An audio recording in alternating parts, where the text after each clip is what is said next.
saluons nombreux qui nous suivent en ce moment. Notre numéro, un nouveau numéro de votre émission Grand H, Grand Homme, qui soit pour vous un grand, que vous allez découvrir ce soir.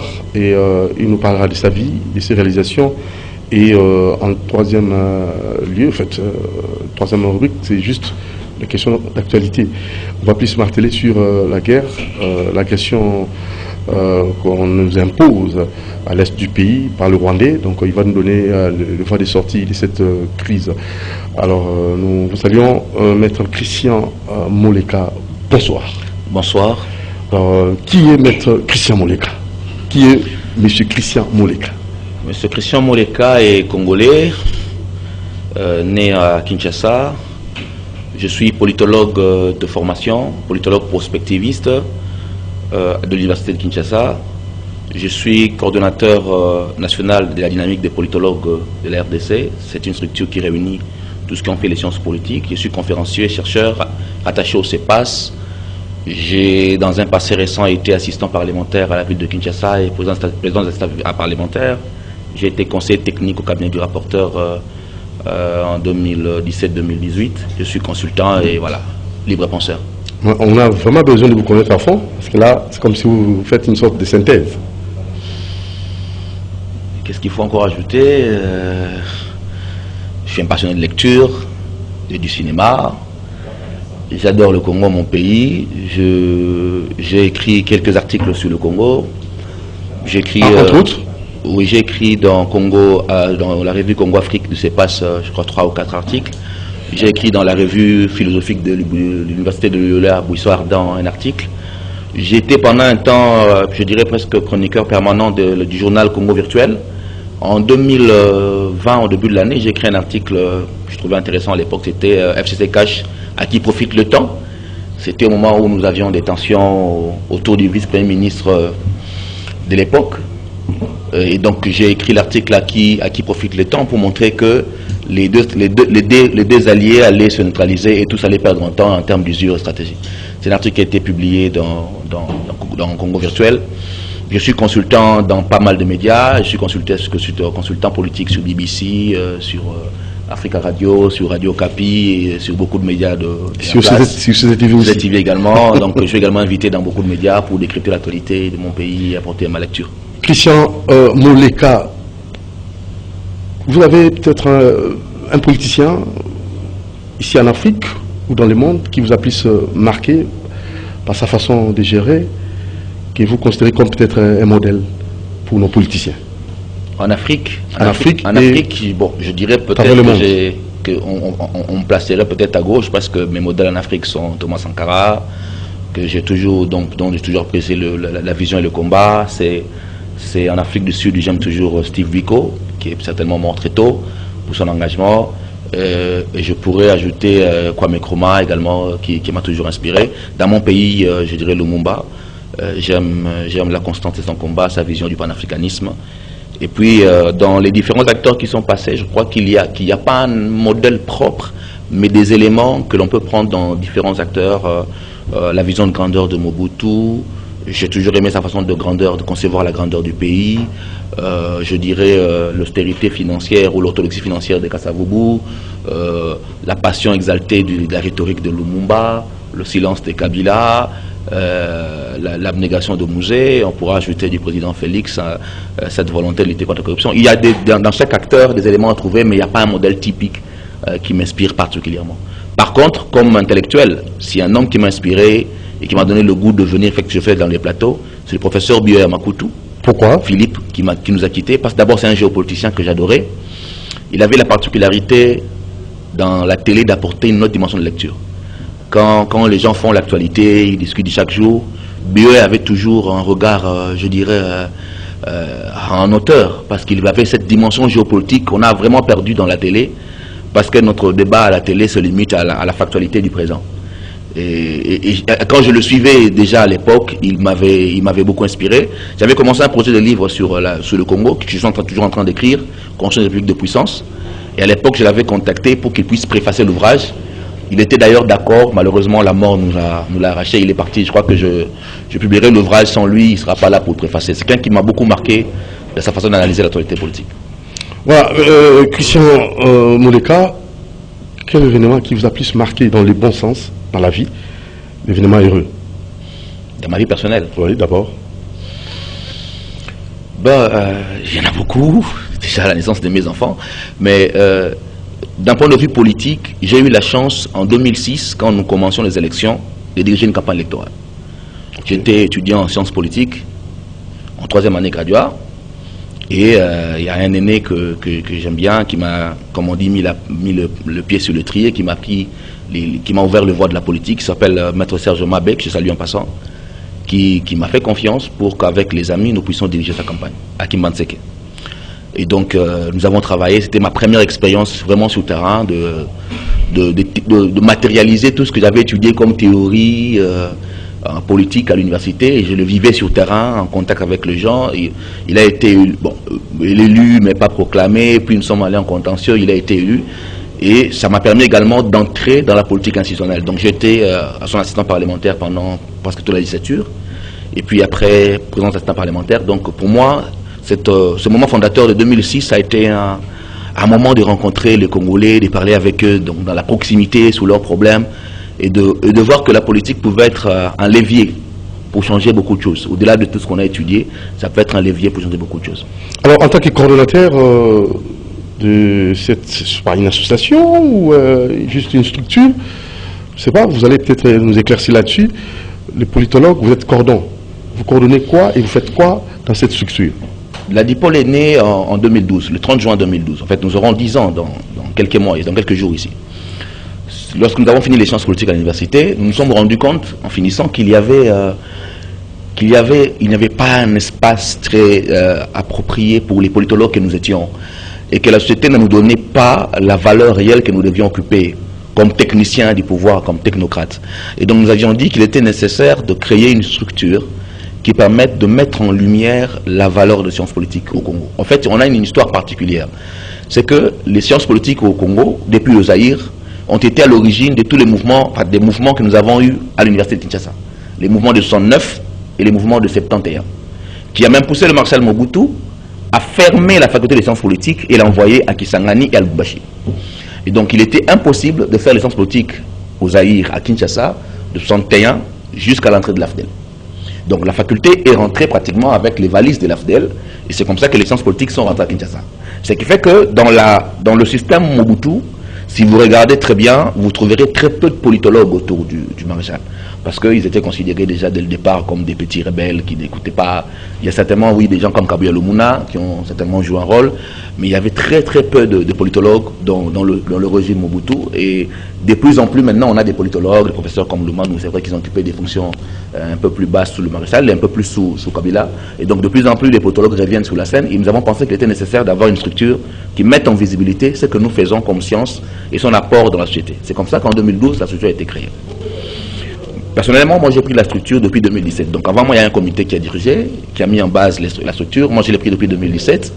Nous avons commencé à travailler sur l'implantation dans le pays. Aujourd'hui, nous sommes dans 20 provinces. Donc excepté Mbujimayi, où nous ne sommes pas encore, Matadi qui n'est pas encore fini, je dirais également le nord Ubangi, où nous ne sommes pas assez implantés, le sud Ubangi plutôt, on n'est pas assez implanté, le haut Ouélé, le bas Ouélé.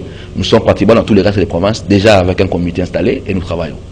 Dès que j'ai pris le comité entre les mains, la première chose que j'ai mis en place, c'était d'assurer d'abord la visibilité médiatique en tant qu'analyste, d'abord sur Radio Kapi où j'étais le plus invité. Ensuite, nous avons mis en place ce qu'on appelle les ateliers Sciences Po. Les ateliers Sciences Po sont des activités où nous réunissons des politologues autour les politologues, les praticiens et la population autour des thématiques bien précises de développement ou de politiques publiques sur lesquelles nous discutons. Le premier atelier qu'on a réalisé en 2018, c'était Futur de ville, Kinshasa à l'horizon 2050. Ça veut dire, c'était d'ailleurs après les grandes inondations qu'on a eues en janvier 2018, c'était quels sont les grands enjeux de la ville de Kinshasa. Aujourd'hui, tout le monde parle des congestions, donc embouteillage. Comment faire en sorte pour que nous réglions ce problème d'ici 2035? Et c'est possible? C'est très possible. Les statistiques démontrent que d'ici 2035, nous aurons 26 millions, en tout cas plus de 25 millions d'habitants de la ville de Kinshasa. Et que nous sommes une ville à forte concentration urbaine, avec un plan d'infrastructure qui est dépassé, un plan d'aménagement qui est dépassé, qu'il faut totalement revoir. C'est pour ça qu'à l'époque du gouverneur Kimbuta, j'étais assistant parlementaire, l'Assemblée avait voté ce qu'on appelle le SOSAC, le schéma d'orientation stratégique de l'agglomération de Kinshasa, qui voudrait que la ville soit orientée vers l'Est, avec un nouveau plan d'émaillage de routes, avec un nouveau plan d'aménagement qui s'inscrit sur 15 ans, c'est-à-dire de 2015 à 2030. Ce plan existe. Il faut peut-être trouver le financement, il faut le vulgariser. Malheureusement, au Congo, on n'a pas la logique de la continuité, donc ceux qui sont venus après ont mis dans le tiroir et puis on n'en parle presque plus. Et nous, à l'atelier, nous avons pris le sous-sac, nous avons discuté des problèmes de mobilité, des problèmes d'accès à l'alimentaire. Aujourd'hui à Kinshasa, tout ce qu'on appelle les terrains maraîchers, nous avons vendu. Conséquence, pour nourrir 26 millions d'habitants dans une seule ville, il faut chercher les terres de plus en plus très loin, quand on connaît les problèmes de route, donc nous avons un problème de la nourriture. Conséquence, Kinshasa importe tout. Commençons à importer même l'oignon, commençons à importer même l'ail. Demain, on va tout importer parce qu'on ne saura plus manger. À côté de la mobilité, c'est la respiration. Une ville de 26 millions d'habitants, l'air, quel air nous respirons. Il y avait Météo que nous avons transformé en maison, quartier que nous sommes en train de couper. Est-ce qu'on a encore des ceintures vertes dans la ville? Et comment nous aurons de l'air pur demain? Ce sont des questions sur lesquelles on peut revenir. Les inondations, la montée des eaux. Toutes les études démontrent que le niveau des eaux va augmenter. Et que toutes les villes portuaires sont, à l'horizon 10-20 ans, seront inondées. Kinshasa est pratiquement au même niveau que le fleuve. Nous avons une ville basse et une ville haute. Qu'est-ce qui va se passer lorsque la ville basse sera inondée? Il faut déjà envisager. Il faut localiser la ville. Cette ville basse, Gombe, Kinshasa, Lingwala, ne tiendra pas longtemps. D'ailleurs, quand il pleut, il n'y a qu'à circuler à Gombe pour voir ce qui se passe. Nous sommes sous l'eau. La ville est sous l'eau. Notre système d'irrigation qui a été mis en place est largement dépassé. C'est des questions sur lesquelles il faut que le pouvoir politique soit capable de réfléchir. Nous, on avait créé les cadres pour réfléchir. Malheureusement, au Congo, quand vous commencez à parler réflexion, les politiques viennent moins. Quand on met musique, là, ils sont beaucoup. Et donc, même à l'époque, quand on a commencé l'atelier, il y avait très peu de politiciens qui sont venus accepter de faire avec nous la réflexion. En 2018, on a fait un deuxième atelier, c'était des élections pour sortir de la crise, point d'interrogation. Est-ce que les élections, on a toujours dit qu'on a la crise de légitimité au Congo depuis 60 jusqu'à aujourd'hui, est-ce que les élections qu'on est en train d'organiser vont nous amener à sortir de la crise ou va-t-elle renforcer la crise? C'est pas le cas? À l'époque, on parlait machine à voter, on avait réussi à inviter opposition, majorité de l'époque, MP, la CENI, la société civile, et pendant 3 jours au CEPAS, on a discuté sur comment faire pour avoir un processus plus inclusif et comment éviter que les élections nous conduisent à la crise. En 2019, on a fait notre atelier, c'était sur la corruption, c'était éthique et gouvernance, quel mariage, l'impossible mariage en RDC. Est-ce qu'on peut avoir un jour au Congo un mariage entre gouvernance et éthique, gouvernance et lutte contre la corruption? Et là, on avait posé les bases pour la lutte contre la corruption et comment pouvait fonctionner un service dans la lutte contre la corruption, que nous avons également déposé et auprès des personnes concernées. En 2020, on a fait un autre atelier sur les 30 ans de la démocratie, 24 avril 90, 24 avril 2020, 30 ans après quel bilan. Nous avons tenté de recenser l'expérience démocratique depuis 90, les limites jusqu'à aujourd'hui, comment faire pour consolider la démocratie. En 2022, on a fait un atelier sur le DDR, le nouveau programme DDR avec le PDRSS qui a mis le président. Et là encore, on a mis des propositions pour renforcer de manière durable la démobilisation et le désarmement. Ce sont des choses que nous faisons comme atelier, mais on ne s'est pas limité là. En 2018, lorsque le pays, le président de Kabila à l'époque, va à Kigali, sa délégation, signer, ratifier, tout du moins pour le compte du Congo, le ZLECAF, moi, j'ai personnellement, au nom de la DIPOL, écrit une lettre ouverte où j'ai dit au président de la Kabila de l'époque que c'est bien d'adhérer à la zone de libre-échange, mais zone de libre-échange veut dire compétitivité. Et qu'on ne peut pas adhérer, en tout cas y adhérer, sans que nous fassions un tableau évaluatif de ce que nous sommes, c'est-à-dire quelles sont nos capacités de compétitivité en interne. Mais nous serons un marché pour les autres. Nous serons un marché pour les autres, c'est-à-dire les Kenyans viendront livrer leur lait ici, les Angolais viendront mettre leur huile ici, nous on ne sera pas dans les capacités d'aller dans les marchés angolais et dans les marchés kenyans. Et donc il faut faire ce qu'on appelle un groupe de travail sur la compétitivité, évaluer quels sont les secteurs dans lesquels le Congo est fort, où est-ce que nous sommes faibles, et comment renforcer la compétitivité de ces secteurs-là pour pouvoir gagner des marchés à l'international. Bon, dans la zone de libre-échange économique. Oui, dans le compte de la zone de libre-échange. Nous avons été réussis à la. Mais là, il fallait faire des analyses comme ça, bien appropriées, bien avant. Mais nous avons écrit. C'était en 2018. Comment ça vous écrivez à qui? Nous avons écrit au chef de l'État. C'était une lettre ouverte écrite au chef de l'État, Joseph Kabila à l'époque. Maintenant, actuellement. Nous avons été invités à la présidence à l'époque de Kabila. Nous avons discuté avec ses services. Nous avons montré comment on pouvait mettre en place le groupe de travail. Puis les élections sont venues, le dossier est parti. Lorsque le président Félix est venu, nous avons repris le même projet à la présidence. Nous avons également été reçus par les services du président Félix. Nous avons également montré comment ça pouvait fonctionner. C'est encore dans les tiroirs. J'espère que le jour où ils trouveront l'intérêt de le mettre en place. S'ils le mettent en place, parce que nous avons été reçus d'avoir de nos contributions. Donc nous donnons nos contributions aux décideurs. Quand il y a une question sur laquelle nous trouvons qu'on peut apporter une contribution, nous faisons des réflexions, nous faisons des ateliers, des décryptages pour aider le pays à avancer. C'est pas seulement à Kinshasa. Moi-même, j'étais au mois de juin à Kikwit, où on a fait une conférence à l'hôtel Marinelle sur le développement au niveau local, notamment en question de gouvernance locale à Kikwit. J'étais au mois de novembre à Kwango, où on a fait également un atelier à l'hôtel Pakam à Kenge sur des questions de développement local. Au 30 juin, il y a un atelier cette année à Lumbashi sur l'élection apaisée, qui est la coordination au Katanga organise. Je serai probablement là-bas également pour discuter avec eux sur les questions de développement au niveau du Haut-Katanga. Donc au niveau provincial, il y a chaque coordination qui organise. À Kisangani, il y avait un projet d'activité qui a été reporté également par les porteurs de Kisangani. Donc il y a comme ça dans chaque province des initiatives qui sont prises en compte par les coordinations provinciales. Quelquefois, lorsque nous avons les capacités, nous allons les accompagner. Sinon, au niveau local, eux-mêmes également s'organisent. Voilà, alors parlons actualité, parce que le temps nous imparti touche à sa fin. Nous aimerions savoir de votre part, parce que la guerre, l'agression que nous impose le Rwanda, et le gouvernement avait réagi par l'entremise de la VPM Bazeba Massoudi. Vraiment, c'était une sorte, je dirais, donc c'était une sorte de recommandation, en fait. Nous ne voulons pas de tout ce qu'ils font, et nous reconnaissons que ce sont eux qui font ça. Alors, moi, j'aimerais, il y a des mouvements qui se font, il y a la Mouka avec Adolphe Mouzitou, et aujourd'hui c'était Martin Fayulu, devant l'ambassade rwandaise, un sit-in qui a été organisé pour vraiment dire non à cette agression. Alors, vous, en tant que politologue, quel remède allez-vous proposer comme ça? Bon, il y a d'abord, je dirais, l'opinion interne qu'il faut mobiliser. Ce qui est fait jusque-là, c'est mobiliser l'opinion interne. Et je crois qu'il faut saluer, que ce soit les mouvements citoyens, tous les acteurs politiques qui participent à réveiller l'opinion interne sur ces questions-là. Mais certaines questions ne trouveront pas de réponses dans l'opinion interne, mais dans l'opinion internationale. Et c'est là peut-être là où nous avons une grosse faiblesse. Comment nous parvenons à imposer dans l'opinion internationale le point de vue congolais? C'est ça notre grand problème. Parce que ce soit au niveau de l'ONU ou que ce soit au niveau régional, il faudrait que les résolutions ou les propositions confortent les points de vue du Congo. Enfin, malheureusement, on constate, malgré la poussée interne qu'il y avait ici, la communauté nationale a quelque peu modéré notre ardeur. Ça veut dire qu'elle n'a pas suivi, la démarche de l'opinion. Et c'est là où intervient, et j'insiste sur cette question-là, la nécessité de faire ce qu'on appelle la diplomatie d'influence ou le lobbying. C'est un secteur sur lequel le Congo n'est pas très fort. La diplomatie institutionnelle, c'est bien. Le président Félix a beaucoup insisté sur la diplomatie institutionnelle, rencontrer les chefs d'État, ses homologues, et prendre des contacts au niveau institutionnel. Mais il nous faut aller aujourd'hui au niveau d'un vrai lobbying fort qui touche dans les racines ceux qui participent, ce qu'on appelle les global players. Parce qu'au Congo, ce n'est pas mauvais de le faire. Nous avons tendance, lorsque nous parlons de la guerre à l'Est, de nous focaliser sur les local players, c'est-à-dire le Rwanda, l'Ouganda, qui sont les acteurs visibles du conflit.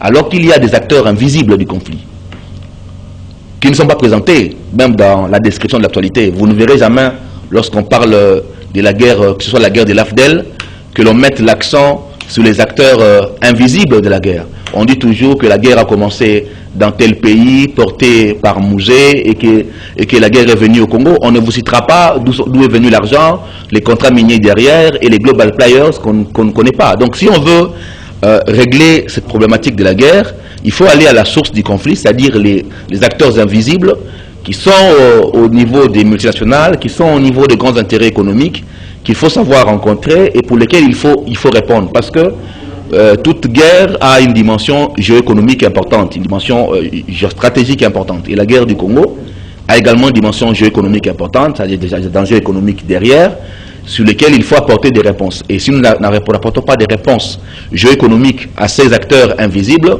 nous allons nous focaliser sur l'acteur apparent qui a également sa part de responsabilité. Nous ne réglerons pas le problème parce qu'en fait, il y a ce qu'on appelle les guerres par proxy. Les guerres par proxy, ça veut dire que vous avez une guerre par procuration menée par un État voisin, mais qui sert des intérêts géopolitiques mondiaux.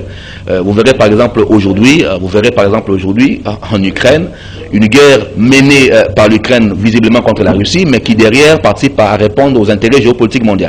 Et donc même la guerre du Congo, c'est une guerre par proxy, parce que c'est une guerre par procuration menée par des pays régionaux, mais qui servent à répondre aux intérêts géopolitiques mondiaux. Les Congolais, peut-être que nous ne faisons pas attention de regarder cette dimension-là. C'est que si vous regardez très bien, à l'époque du maréchal Mobutu, le Zaïre de Mobutu était dans le précaré français. Et que l'un des apports de la guerre de l'AFDEL, c'est qu'on nous a fait sortir en quelque sorte du précaré français pour nous plonger vers le précaré anglophone. Donc c'est l'une des grilles de lecture de la guerre de 96 qu'il faut bien saisir. Et si vous prenez la cartographie minière aujourd'hui du Congo, vous verrez que le secteur minier congolais est tenu par les anglo-saxons. Ce sont des entreprises d'origine anglo-saxonne. Donc ce sont des questions sur lesquelles nous devrions avoir une lecture plus profonde et qui demandent d'aller en profondeur. Parce que les réponses à la guerre ou les réponses à la fin de la guerre ne se trouvent pas uniquement chez les pays voisins, ils se trouvent également au niveau international ou auprès des global players. Mais que ferons-nous au niveau international? Le lobbying. Il faudrait que les Congolais développent le lobbying, notre capacité à influencer les cercles de décision. C'est-à-dire, il y a aux États-Unis, par exemple, c'est même pas un secret, c'est connu, ce qu'on appelle des firmes de public relations. C'est-à-dire, vous allez vers une firme qui travaille sur l'image du Congo, qui travaille sur l'image du pays à l'international. Ces firmes sont payées, c'est de l'argent que l'on sort. Et eux qui influencent les sénateurs. Aux États-Unis, pour recevoir un sénateur, ce n'est pas gratuit. C'est connu que tel sénateur, pour le recevoir, vous mettez telle enveloppe, vous le recevez. Il y a des groupes, des caucus qui défendent des intérêts. C'est-à-dire, il faut qu'il y ait cette projection-là, où les Congos soient capables de dire, nous avons un caucus au sein du Sénat américain, des sénateurs qui défendent l'intérêt du Congo.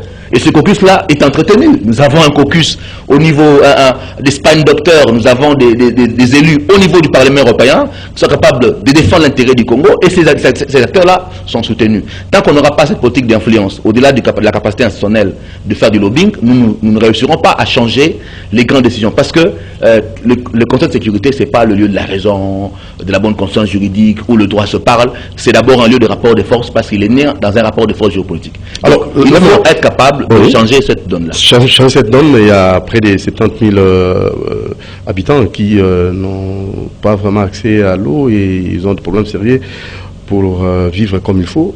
Ils sont en train de fuir la guerre. Mais vous allez parler de lobbying maintenant. Pour ceux qui arrivent, il faut maintenant agir, il faut partir. Choisir quelle voie, la diplomatie ou la voie militaire? C'est ça qui est plus capital. Toutes les voies, c'est-à-dire la diplomatie est un bras du rapport de force politique. Si vous avez un rapport de force militaire, si vous n'avez pas un bon rapport de force militaire, vous ne négociez pas. C'est-à-dire, pour que je négocie avec vous, sur votre téléphone qui est en face de vous là, il faut que je me dise, en prenant votre téléphone, je peux subir un dégât. Mais si j'estime que je suis plus fort que vous, que je peux vous arracher votre téléphone, je ne négocie pas. Je vous les prends par force et vous ne me ferez rien. Donc je n'accepte de négocier avec vous que si je sais que ma volonté de prendre votre téléphone a un dommage. Et donc ce dommage-là est suffisamment élevé pour moi que je préfère négocier avec vous. C'est ça qu'il faut imposer. Il faut imposer un rapport de force sur terrain qui conforte la position diplomatique. Mais en même temps, cette diplomatie-là ne doit pas se limiter au niveau institutionnel. Il doit aller plus loin en termes d'influence pour toucher les acteurs non apparents qu'on ne cite pas dans les grands médias, mais qui sont d'ailleurs les vrais acteurs de ce qui se passe sur le niveau de cette région. Maintenant, ceux qui sont en train de fuir, il y a des questions humanitaires. Nous avons un gouvernement, nous avons un ministère de l'action humanitaire. Je n'ai pas encore écouté le ministre de l'action humanitaire qui se prononçait. C'est au gouvernement de prendre la responsabilité de porter d'abord la question humanitaire et à côté, il y a des agences humanitaires qui peuvent accompagner l'action gouvernementale. Mais là, c'est au gouvernement de prendre le leadership. Si le gouvernement ne met pas devant le leadership sur la question humanitaire et se focalise uniquement sur la question militaire, ça c'est un choix gouvernemental. Moi je crois qu'il faut, c'est d'ailleurs l'occasion de réveiller le ministre de l'action humanitaire pour dire qu'il y a une dimension humanitaire aujourd'hui qu'il faut prendre en compte, il ne faut pas se limiter uniquement à la question militaire. Maintenant, les gens ont besoin d'eau, mais ça c'est une question de gouvernance. Savez-vous qu'à Kinshasa, nous avons plus ou moins besoin d'1 million de mètres cubes d'eau par jour de consommation pour la ville de Kinshasa, et que la régie des eaux ne peut couvrir que la moitié, à peine la moitié. Ça veut dire que Kinshasa déjà, dans la ville, la capitale, nous ne sommes pas dans la capacité de production de la demande en eau à Kinshasa. Et donc, il faudrait renforcer en infrastructure la régie des eaux. Il y a des travaux qui sont faits, notamment au niveau de l'Embaïmbou, mais ça ne répondra pas toujours au gap pour couvrir le besoin en eau de la ville de Kinshasa. Nous avons un seuil, un ratio d'infrastructure qui est très faible parce que pendant de longues années, on n'a pas investi dans l'infrastructure. D'ailleurs, quand tu regardes notre budget, on a un budget qui est essentiellement de fonctionnement. On paye les gens, le salaire, ainsi de suite. L'investissement, il est très faible. Donc, ce sont des questions de gouvernance interne qu'il faut régler, associées à ces questions de politique internationale. Maître, Monsieur Christian Moleka, nous vous remercions pour votre présence. Vous vous sentez grand? L'émission s'intitule Grand Homme. Personnellement, je suis quelqu'un de très modeste. Je ne pense pas que la grandeur, ça peut s'autoproclamer. C'est aux autres de constater si nous avons la capacité d'apporter une petite contribution pour le pays. Merci. Alors, vous allez suivre la rediffusion demain samedi à 8 h. Notre grand de ce soir, vous l'avez vraiment bien apprécié. Je crois bien, parce que vous avez suivi attentivement cette émission. Si vous voulez aussi être invité, appelez juste après l'émission au plus 243 89 61 52 634, plus 243 89 61 52 634. Doudou Montier pourra vous recevoir. Merci à toute l'équipe. Merci à Héritier Toubilandou, Olivier Longwango, Karine Bébé, Moro Njambé, Erma Makonda, Alain Kabongo, Bruno Dinga, Christian Banjolo, Fiston Atunga, Dimersi Kifou. Ciao, à la prochaine. Merci. Implication du Rwanda dans les hostilités à l'est de la République démocratique du Congo, le gouvernement congolais à travers la vice-premier ministre, ministre de l'Environnement et Développement durable, F. Bazaï Bamassoudi, a convoqué ce mardi 31 mai 2022 l'ambassadeur rwandais accrédité en République démocratique du Congo, Vincent Karega. D'un ton ferme, le gouvernement congolais envoie un message fort à Paul Kagame. C'est sur l'instruction du chef de l'État via le premier ministre et chef du gouvernement. Nous avons donc invité l'ambassadeur du Rwanda pour lui signifier 3 mots. Le premier, c'est la protestation, n'est-ce pas, du gouvernement congolais face à ces phénomènes. Le deuxième mot, c'est la désapprobation. Et le troisième mot, c'est une mise en garde sévère du comportement de la République du Rwanda vis-à-vis de la République démocratique du Congo. Je pense que c'est tout. Le plus important, c'est cette émission qui a fait des tests. Langue de bois du côté rwandais. Il s'agit d'un message à remettre à Kigali concernant les turbulences actuelles dans les relations diplomatiques. En mode estimé, je suis un envoyé du Rwanda et je suis reçu par la RDC.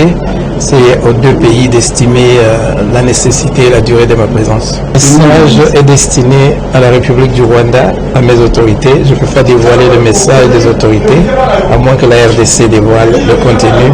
Mais moi, en tant qu'ambassadeur, je suis porteur du message jusqu'avant l'arrivée à destination. Je n'ai rien à dévoiler.